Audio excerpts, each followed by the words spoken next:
क्या भारत का supreme court निष्पक्षता और न्याय के सिद्धांतों से भटक रहा है, इस सीमा तक कि वो देश में स्थितियां पैदा कर सकता है?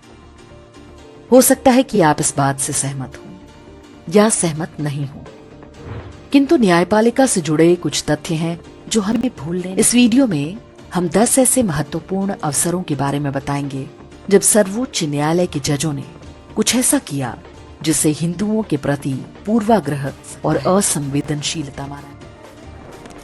1. कश्मीर में वर्ष 1990 में हुए हिंदू नरसंहार पर जब भी सुप्रीम कोर्ट में याचिका गई, उसे अस्वीकार कर दिया गया। तर्क दिया गया कि बहुत समय बीत चुका है। लेकिन 6 साल पहले 1984 में हुए सिख दंगों की जांच के लिए उसी कोर्ट ने एसआईटी का गठन किया।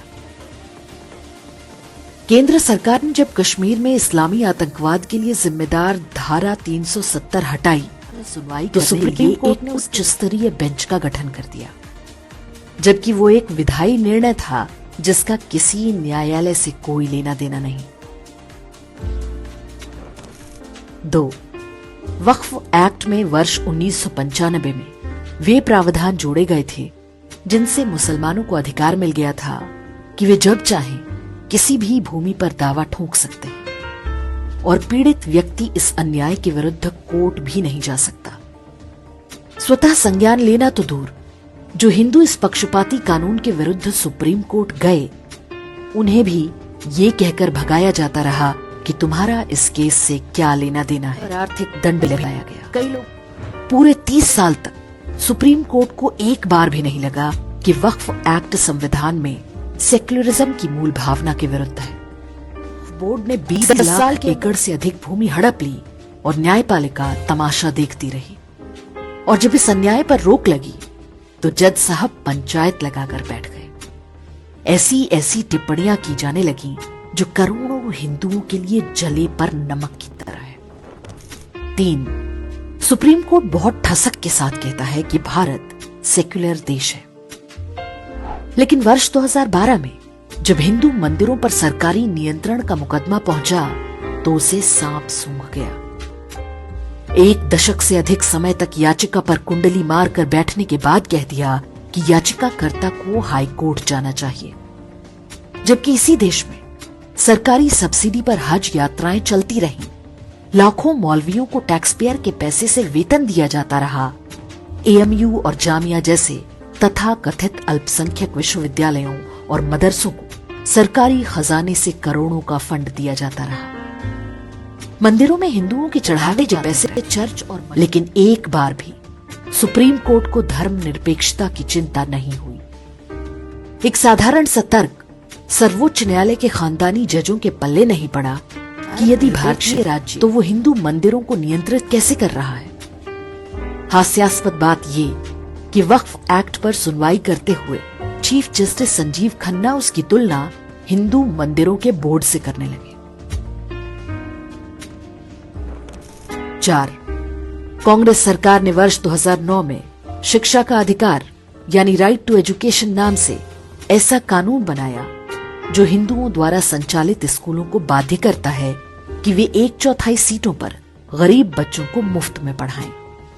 लेकिन मुसलमानों या ईसाइयों के स्कूलों को इससे छूट दे दी गई। स्कूल चलाना महंगा हो गया, हिंदुओं उन्हें फीस बढ़ानी पड़ी। फीस कम होने के कारण हिंदू माता पिता भी अपने बच्चों को मुसलमानों या ईसाइयों के स्कूलों में भेजने को विवश होने लगे। हजारों की संख्या में हिंदुओं के स्कूल बंद हो गए। कुछ के संचालकों ने धर्मांतरण करके हिंदुओं ने आरटीई एक्ट को सुप्रीम कोर्ट में चुनौती दी, लेकिन न्याय नहीं मिला। उस समय तक ये स्पष्ट हो चुका था कि सोनिया गांधी ने भारत को ईसाई देश बनाने के लिए राइट टू एजुकेशन एक्ट बनवाया है, लेकिन सर्वोच्च न्यायालय को एक बार भी नहीं लगा कोई खतरा इससे। 5. हेट स्पीच को लेकर सुप्रीम कोर्ट का रवैया उसके पक्षपाती चरित्र का सबसे बड़ा सबूत है।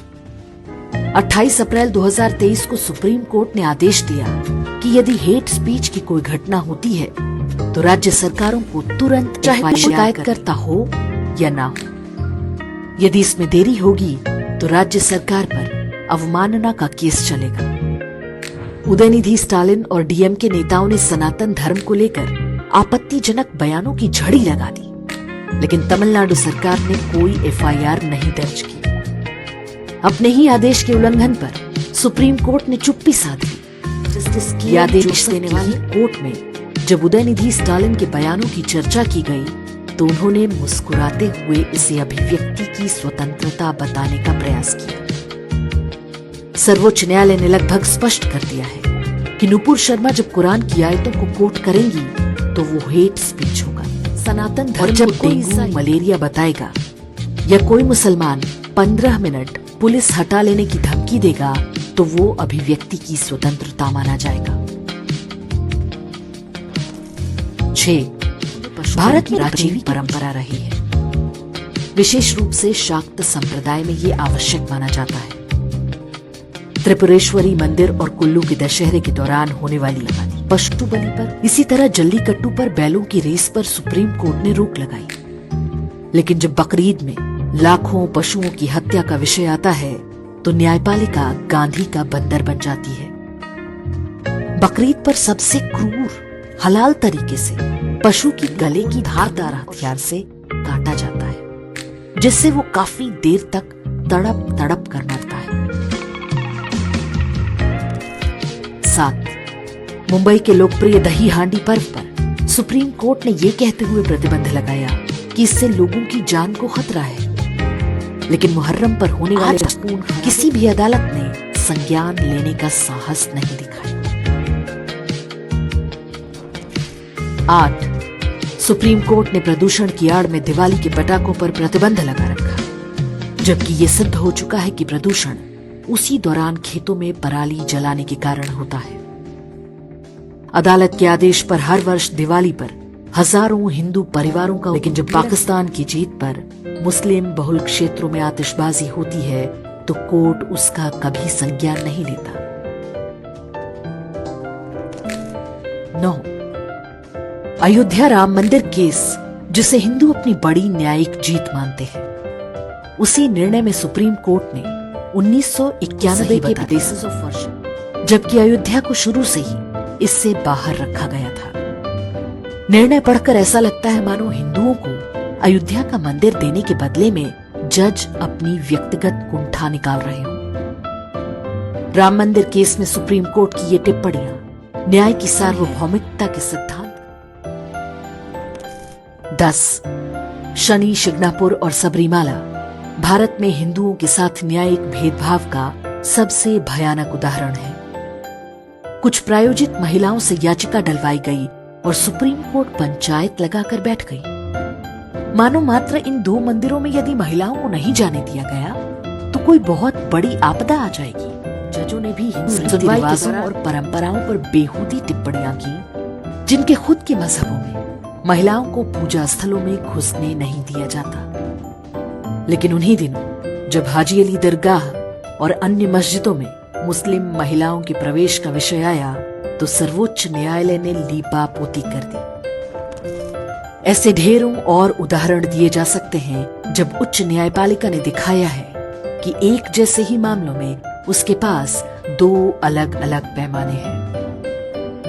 वे ऐसा अनजाने में कर रहे हैं या जानबूझकर, हमें नहीं पता, लेकिन जो भी कर रहे हैं वो आग से खेलने से कम नहीं।